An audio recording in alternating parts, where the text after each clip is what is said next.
अस्सलाम वालेकुम फ्रेंड्स। नाम है अमीर। अमीर नाम के मायने है हुक्मरान। नाम है अरीज़, मायने है समझाने वाला। नाम है अदनान।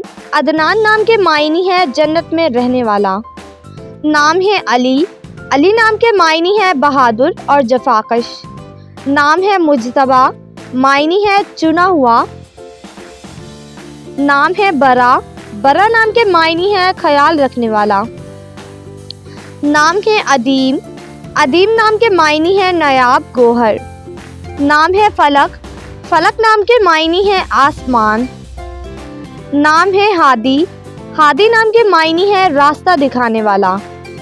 नाम है वसीम। वसीम नाम के मायने है खूबसूरत और हसीन। नाम है रमज़ान।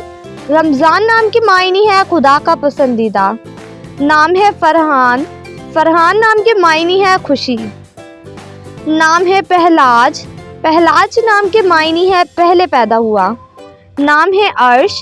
मायने है आसमान और फलक। नाम है आफताब।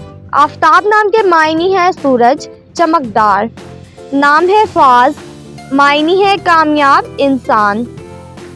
नाम है हंजला। हंजला नाम के मायने है पानी का घड़ा। नाम है शीस। शीस नाम के मायने है अल्लाह का तोहफा।